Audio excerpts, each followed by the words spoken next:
Welcome to एक्सोगल TV, जहां शुरू होती है मैजिक स्टोरीज की दुनिया।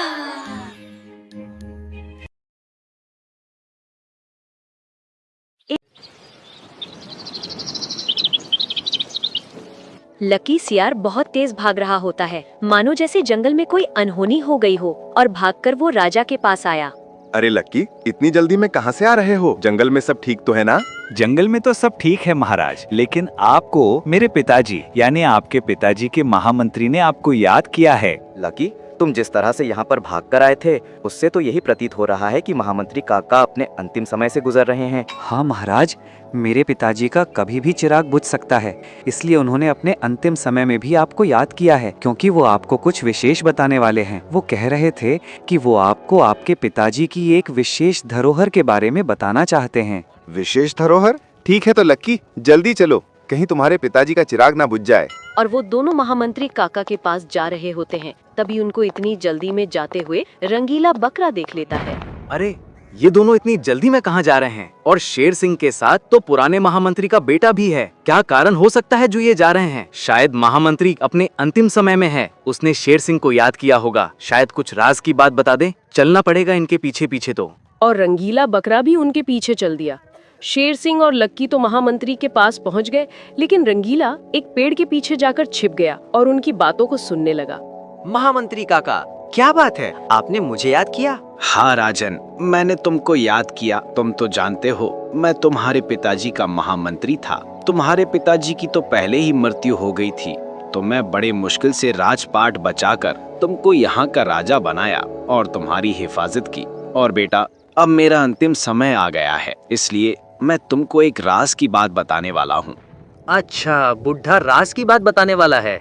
हाँ काका, मैं तुम्हारे पास ही बैठा हूँ। बताओ क्या है वो राज की बात? तुम्हारे पिताजी ने और मैंने साथ मिलकर काली पहाड़ी पर हमला कर दिया था और वहाँ के राजा को हमने बंदी बना लिया था और उसको अपने राज्य में ले आए थे। तब इस बात का पता काली पहाड़ी के एक जादूगरनी को चला, तो वो हमारे जंगल में आ गई और उसने काली पहाड़ी के राजा को आजाद करने की मांग की थी। तो हमने राजा के बदले में एक अनोखी चीज उस जादूगरनी से मांग ली, और वो चीज थी जादुई मुकुट। अगर कोई भी जानवर उसको पहन ले तो फिर उसको कोई नहीं हरा सकता और वो शक्तिशाली बन जाता है।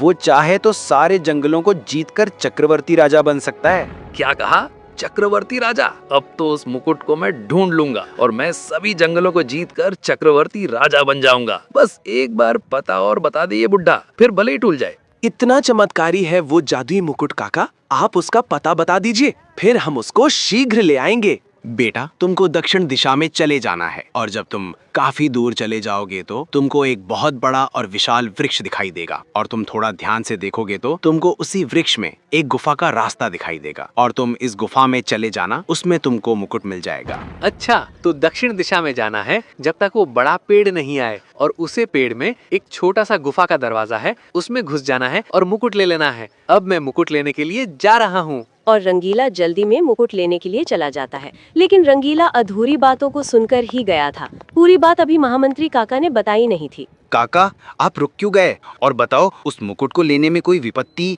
या आपदा तो नहीं आएगी? वो बेटा, मुझको नींद की झपकी आ गई थी।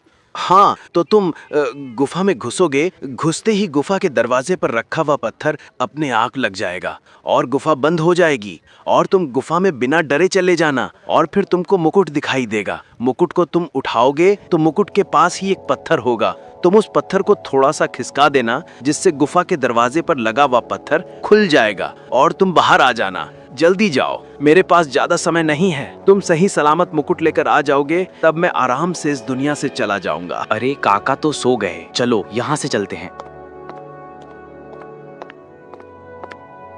महामंत्री, हमको ऐसा क्यों लग रहा है कि शायद हमारे अलावा ये बातें किसी और ने भी सुनी है। हमको शक सा हो रहा है। हो सकता है महाराज, किसी ने हमारा पीछा किया हो और हमारी बातों को सुन लिया हो। अब तुम ही बताओ महामंत्री, इसका उपाय क्या करें? कैसे उसको पकड़ें जिसने हमारी बातों को सुना है? कहीं वो हमसे पहले मुकुट न ले आए। इसका सिर्फ एक ही उपाय है महाराज। आप जंगल में ये घोषणा कर दो कि आप जंगल में ये देखकर बताओ कि कौन सा जानवर जंगल से लापता है। जो भी जंगल से लापता होगा, समझ लेना वो मुकुट को लेने गया है और उसने हमारी बातों को सुन लिया है। हाँ लक्की, तुमने ये अच्छा उपाय बताया है। अभी हम सबको बुलाकर ये घोषणा भी कर देते हैं।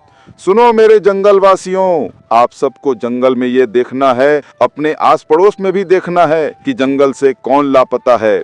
कल से जो भी हमको इसके बारे में बताया, हम उसको बहुत बड़ा उपहार देंगे।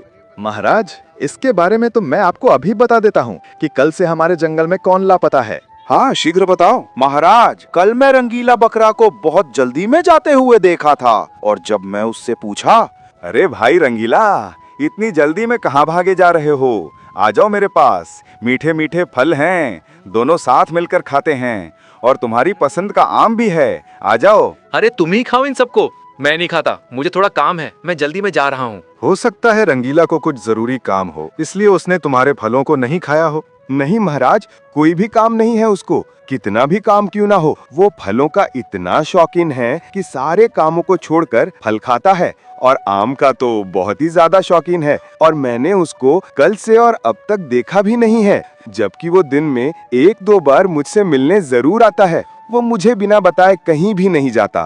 तीर निशाने पर लगा है लकी। चलो शीघ्र चलते हैं, कहीं हमसे पहले वो मुकुट रंगीला बकरा नहीं पहन ले। अगर उसने पहन लिया तो उसको हराना मुश्किल हो जाएगा। और हाथीराज, आप भी हमारे साथ चलो, हो सकता है हमको आपकी आवश्यकता पड़ जाए। और वो तीनों दक्षिण दिशा की ओर चल देते हैं। रंगीला बकरा उस बड़े पेड़ के पास पहुंच जाता है। अरे यही तो वृक्ष बताया था उस बूढ़े सियार ने। हाँ, यही वो पेड़ है, और इसके पास तो छोटा सा दरवाजा भी है। इसी दरवाजे से गुफा में जाता हूँ।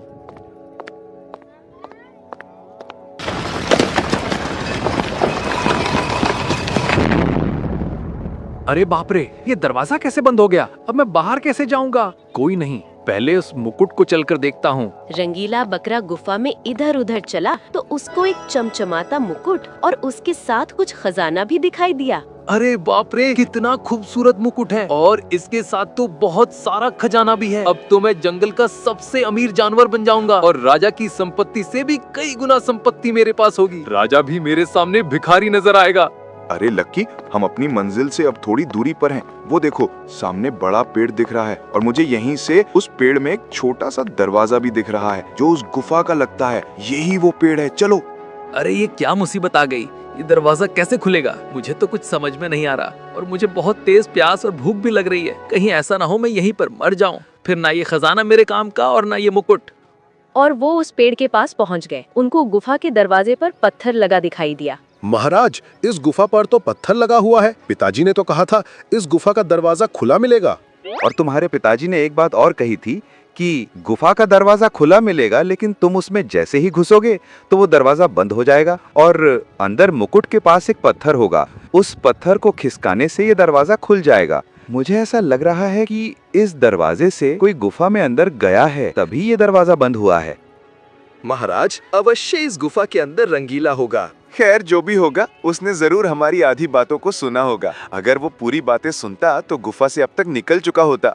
हाथी राजा, आप इस पत्थर को अपने बलशाली शरीर से एक तरफ फेंक दो और हमारे लिए अंदर जाने का रास्ता बनाओ। और हाथीराज ने उस पत्थर को हटा दिया। तीनों उस दरवाजे में चले गए।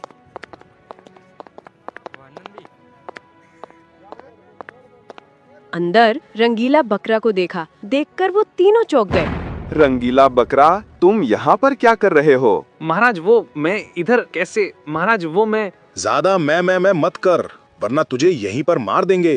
महाराज, इसके पास मुकुट भी रखा है और खजाना भी है। इससे ये सब ले लो और शीघ्र यहाँ से निकल चलो। इसको जंगल में जाकर ही दंडित करेंगे। हाँ तो रंगीला, अब बता, तूने हमारी बातों को सुना और फिर तूने चुपचाप उस खजाने और मुकुट को हासिल करने के बारे में सोचा। इसके लिए तुझको क्या सजा दी जाए? रंगीला, तुझको थोड़ी बहुत शर्म भी आती है या नहीं? तू इसी जंगल में रहता है, इसी जंगल का खाता है, और इसी जंगल के महाराज के साथ तू गद्दारी करता है। और तुझे तो पता है हमारे जंगल में गद्दारों के लिए कितना कड़ा शासन है। महाराज, हमारे जंगल के लिए अच्छा यही होगा कि इस गद्दार को जंगल से बाहर निकाल दिया जाए। हाँ, तुम ठीक कहते हो महामंत्री। रंगीला बकरा, अगर अपनी जान की सलामती चाहते हो तो शीघ्र हमारे जंगल से चले जाओ, वरना हम तुमको ऐसे फाड़ देंगे जैसे बच्चे फेल होने के बाद पेपर फाड़ देते हैं। दफा हो जाओ।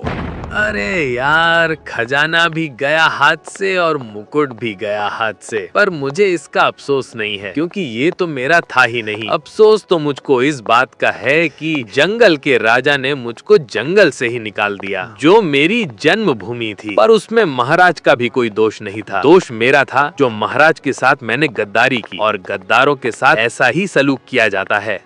और हाथीराज, हम आपको अपने जंगल का सेनापति बनाते हैं। आप बहुत ही ज्यादा बलशाली हो। अगर आप आज हमारे साथ नहीं होते तो हम ये मुकुट और खजाना नहीं प्राप्त कर पाते। आपने उस पत्थर को हटाकर हम पर बहुत बड़ा एहसान किया है। आज से आप हमारे सेनापति हुए। प्यारे दोस्तों, अगर आपको ये वीडियो अच्छी लगी हो तो इस वीडियो को लाइक, कमेंट, सब्सक्राइब, शेयर करना ना भूलें। Thank you.